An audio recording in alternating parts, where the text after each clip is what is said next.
Praise the Lord. கவர்மெண்ட்டில் லஞ்சத்தை ஒழிக்க என்ன நடவடிக்கை எடுத்தாலுமே இப்போ எல்லா டிபார்ட்மெண்ட்ஸ்லேயும் லஞ்சம் வாங்குகிற காரியங்கள் நடந்து கொண்டு தான் இருக்கிறது. லஞ்சம் வாங்கக்கூடிய ஒவ்வொருவரும் மனம் திரும்பணும். அவங்க மனம் திரும்பினா மட்டும்தான் இந்த லஞ்சம் இந்த தேசத்தை விட்டு ஒழியும். லஞ்சம் வாங்கிறது சாபம், லஞ்ச பணம் சாபங்கிறத ஒவ்வொருவரும் அறிந்து கொள்ளணும். கவர்மெண்ட் இ-சேவை மையங்களை ஏற்படுத்தி பொதுமக்கள் எளிதாக எல்லா சர்டிஃபிகேட்டும் பெறணும் அப்படின்னு ஏற்படுத்தி கொடுத்தாங்க. ஆனால் அப்படி இருந்தும் இந்த லஞ்சம் அப்படிங்கிற ஒரு காரியம் அழியலை. அது இன்னும் இருந்து கொண்டு தான் இருக்கிறது. என்ன ஒரு சர்டிஃபிகேட் வாங்கணும் அப்படின்னாலுமே லஞ்சம் காணப்படுது. ஒரு சில சர்டிஃபிகேட்ஸ்க்கு தான் லஞ்சம் கிடையாது. இந்த ஜாதி சான்றிதழ், இதை மாதிரி வருமான சான்றிதழ், இருப்பிட சான்றிதழ், இப்படிப்பட்ட இந்த ஸ்கூலுக்கு தேவையான காரியங்கள் அதை மாதிரி காரியங்கள் இல்லாமல் இருக்குது. மித்தபடி மற்ற பர்த் சர்டிஃபிகேட் எடுக்கிறதுக்கு, வாரிசு சான்றிதழ் எடுக்கிறதுக்கெலாம் 1,00,000 ரூபாய்க்கு மேலே லஞ்சம் கேட்குற ஒரு காரியங்கள் நடக்குது.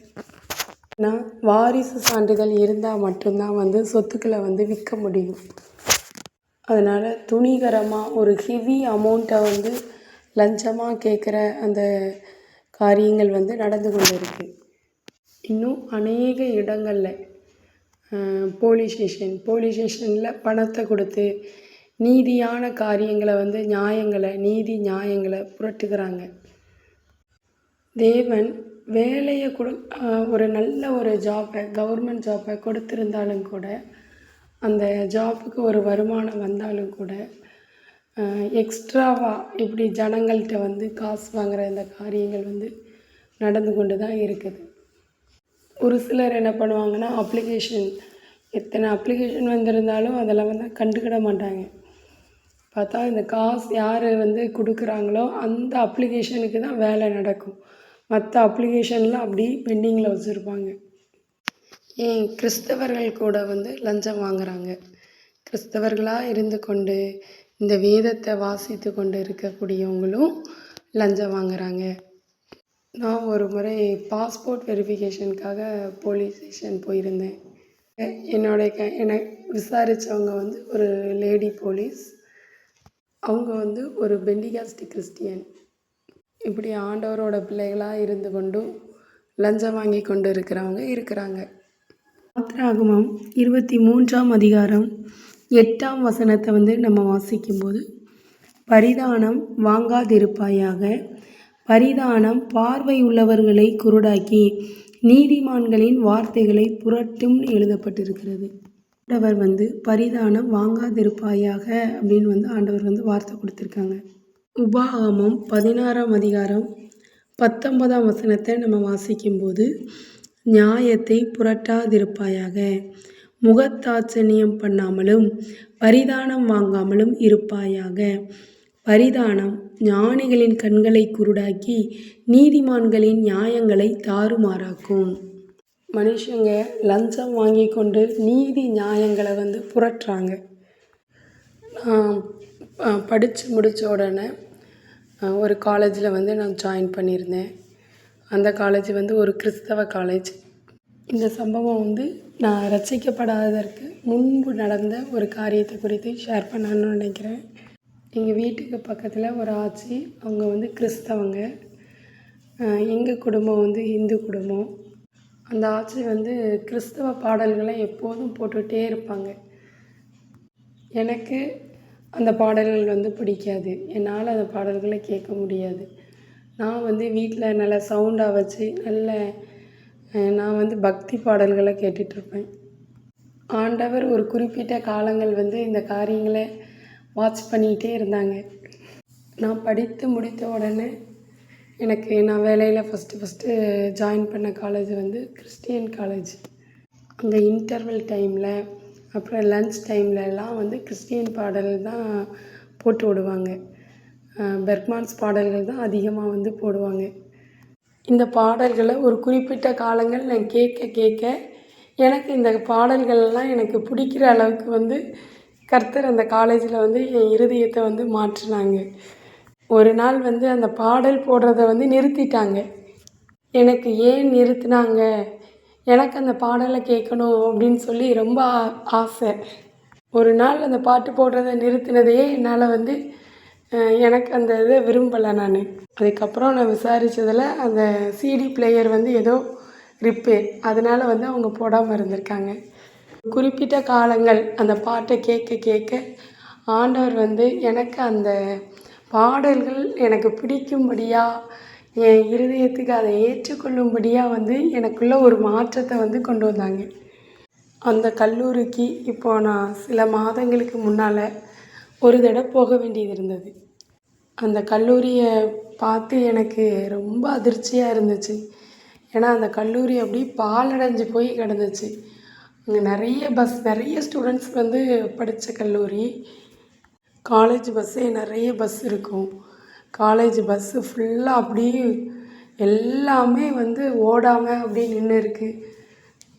காலேஜ் க்ளீன் பண்ணப்படாமல் அப்படியே குப்பையாக இருக்குது. அந்த காலேஜ் வெளியே நின்று பார்க்கும்போதே குப்பையாக இருக்குது. ஸ்டூடெண்ட்ஸ் யாரும் கிடையாது. அப்படி பில்டிங்ஸ் எல்லாமே பாழடைஞ்சு ஒரு பெயிண்ட் பண்ணாமல் அப்படி இருக்குது. அவங்க புதுசாக ஒரு இன்ஜினியரிங் காலேஜ் வேறு கட்டியிருக்காங்க. அதுவும் வந்து ரன் ஆகலை, எதுவுமே ரன் ஆகலை, அப்படியே கிடக்கு. ஸ்டூடெண்ட்ஸும் ரொம்ப குறைஞ்ச ஸ்டூடெண்ட்ஸ்.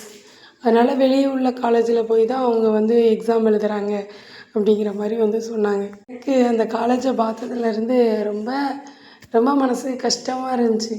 எப்படி இருந்த காலேஜ் இப்படி இந்தளவுக்கு மோசமான கண்டிஷனில் வந்து இந்த கல்லூரி இருக்குது அப்படின்னு எனக்கு மனசளவில் அந்த கல்லூரியை பார்த்ததுலேருந்து ரொம்ப மனசு கஷ்டமாக இருந்துச்சு. அந்த கல்லூரி தான் என் இருதயத்தை வந்து ஆண்டவருக்குள்ளே அந்த பாடல்கள், கிறிஸ்தவ பாடல்களை கேட்குற அளவுக்கு என் இருதயத்தை மாற்றின ஒரு காலேஜ். நான் அப்புறம் ஈவினிங் ஜெபம் பண்ணும்போது ஆண்டவர்கிட்ட அந்த காரியங்களை குறித்து கேட்டேன். ஏன் இப்படி ஆச்சு, ஏன் இந்த காலேஜ் இப்படி ஆச்சு அப்படின்னு சொல்லி கேட்டேன். அப்போ தான் ஆண்டவர் சொன்னாங்க, லஞ்சம் அப்படின்னு வந்து சொன்னாங்க ஒரு வார்த்தை. அந்த கல்லூரியை நிர்வாகம் பண்ணி கொண்டு இருக்கிறது அவங்க மகன் வந்து நிர்வாகம் பண்ணிகிட்ருக்காங்க. அவங்க அப்பா வந்து ஏதோ லஞ்சம் வாங்கியிருக்கிறாங்க. அவங்க அப்பா காலத்தில் அந்த கல்லூரி வந்து நல்ல விதமாக நல்லா ரன் ஆகிட்டு இருந்துச்சு. அவங்க மகனோட காலத்தில் அதை மாதிரி அந்த கல்லூரியை வந்து ரன் பண்ண முடியல. அது வந்து பாழடைஞ்சு போச்சு. இப்படி சில பேர் வந்து கல்லூரி கட்டுறதுக்கு லஞ்ச பணத்தில் கல்லூரி கட்டுறது, லஞ்ச பணத்தில் வீடு கட்டுறது, லஞ்ச பணத்தை வாங்கி மனைவி பிள்ளைகளுக்கு கொடுக்கறது, சாப்பிட கொடுக்கறது, இப்படியான காரியங்களெல்லாம் வந்து செய்கிறாங்க. ஆனால் இந்த லஞ்ச பணம் வந்து ஒரு சாபமானது. இது அந்த நேரத்தில் வேணால் அவங்கள வந்து ஒரு சாட்டிஸ்ஃபை பண்ணுற மாதிரி இருக்கும், கொஞ்ச காலங்களுக்கு வேணால் இருக்கும். நிரந்தரமாக அது வந்து அவங்களுடைய சந்ததிக்கு போகாது. அது வந்து அவங்களுக்கு சாபத்தை தான் கொண்டு வரும். சிலர் வந்து வீடு கட்டுவாங்க, லஞ்ச பணத்தை போட்டு வீடு கட்டுவாங்க. அந்த வீட்டில் வந்து நிறைய பிரச்சனைகள் காணப்படும். அந்த வீட்டை வந்து கட்டியே முடிக்க முடியாது. அந்த வீட்டில் குடியேற முடியாத ஒரு சூழ்நிலை காணப்படும். அப்படியே குடியேறினாலும் கூட அந்த வீட்டில் வந்து ஒரு சந்தோஷமாக ஒரு நிம்மதியாக வாழ முடியாது. சின்ன வீடாக கட்டினாலும் கூட அது நல்ல உழைச்ச காசில் வீடு கட்டணும், அப்போதான் சந்தோஷமாக இருக்க முடியும். சில பேர் ஊர்லேயே பெரிய வீடாக கட்டியிருப்பாங்க, பார்த்தா அந்த வீட்டை கட்டி முடிக்க முடியாமல் போட்டிருப்பாங்க. லஞ்ச பணம் வாங்குகிற அந்த காரியத்தை வந்து தேவன் வந்து விரும்புகிறதில்ல. இப்படிப்பட்ட காரியங்கள் வந்து தேவ பிள்ளைகள் செஞ்சால் அந்த கணக்கு வந்து ஆண்டவர் வந்து சரி பார்ப்பாங்க. ஒவ்வொரு காரியத்துலேயும் நமக்கு சொந்தமில்லாத ஒரு காரியம் நம்மிடம் வருது அப்படின்னா அந்த காரியத்துக்குள்ள கணக்கை வந்து ஆண்டவர் வந்து சரி செய்வாங்க. சரி செய்யும்போது அவங்க வந்து ரொம்ப கஷ்டப்பட வேண்டியது இருக்கும். ஒரு சகோதரி அவங்க அப்பாக்கிட்ட இருந்து ஒரு ப்ராப்பர்ட்டியை வந்து எழுதி வாங்கினாங்க. பொதுவாக பொம்பளை பிள்ளைகள் வந்து அப்பாவுக்கு வந்து செல்ல பிள்ளைகளாக இருப்பாங்க. அதனால் ஈஸியாக வந்து அவங்க விரும்புகிற ப்ராப்பர்ட்டியை வந்து எழுதி வாங்கிடுவாங்க. அது கொஞ்சம் ஃபோர்ஸ் பண்ணியே அவங்க அப்பாக்கிட்ட இருந்து அவங்க எழுதி வாங்கிட்டாங்க. இந்த சகோதரிக்கு வந்து திருமணமாகி சில வருடங்கள் வந்து அவங்களுக்கு குழந்தையே இல்லை. நிறைய ட்ரீட்மெண்ட் பார்த்தாங்க. ட்ரீட்மெண்ட் பார்த்து அதுக்கப்புறம் சில காலங்கள் கழித்து ஆண்டவரே வந்து அவங்களுக்கு வந்து ஒரு குழந்தைய கொடுத்தாங்க. முன்னாலேயே அவங்களுக்கு வந்து ஆண்டவர் வந்து இதை மாதிரி குழந்த வந்து கொடுப்பேன்னு சொல்லி வந்து ஆண்டவர் வந்து அவங்கள்ட்ட சொல்லியிருக்காங்க.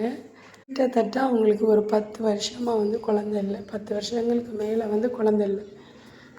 அவங்களுக்கு அப்படி டிலே ஆக காரணம் என்னென்னா, கிட்டத்தட்ட அந்த லேண்டுக்குரிய அமௌண்ட்டை வந்து அவங்க அந்த ட்ரீட்மெண்ட்டுக்கு வந்து செலவு பண்ணுற மாதிரி வந்து ஆயிட்டு. அவங்களுக்கு உரிமை இல்லாததை அவங்க அப்பா அது விரும்பலை. பட் அவங்க ஃபோர்ஸ் பண்ணி அந்த லேண்டை வந்து வாங்கியிருக்காங்க. அப்படிப்பட்ட காரியங்கள் செய்யும்போதும் ஆண்டவர் வந்து கணக்கு சரி பண்ணும்போது இப்படி கிடைக்க வேண்டிய காரியங்கள் வந்து தாமதமாகி போயிடும். நமக்கு கர்த்தர் என்ன ஆசீர்வாதம் கொடுத்துருக்காங்க, நமக்கு அளந்த அளவின்படி நம்ம வந்து வாழணும். அந்த அளவுகோலுக்குள்ளே வந்து நம்ம இருக்கணும். உழைச்சி சம்பாதிக்கலாம். நமக்கு வந்து வருமானம் காணலை அப்படின்னா உழைச்சி சம்பாதிக்கலாம். ஆனால் இப்படி வந்து லஞ்சம் வாங்கி சம்பாதிக்கிறது தேவன் விரும்பாத காரியமாக இருக்கிறது. சில பேர் அவங்க லஞ்சம் வாங்குகிற காரியம் அவங்களுக்கு பிடிக்காது, விரும்பாமல் இருந்தாலும் கூட அரசு அலுவலகங்களில் சில சூழ்நிலையின் காரணமாக பெரிய அதிகாரியோட வார்த்தைக்காக சில பேர் கூட லஞ்சம் வாங்குவாங்க. லஞ்சம் வாங்கிறது தேவன் விரும்பாத ஒரு காரியம். தேவ பிள்ளைகள் இப்படிப்பட்ட லஞ்சம் வாங்குகிற காரியங்களை செய்யக்கூடாது.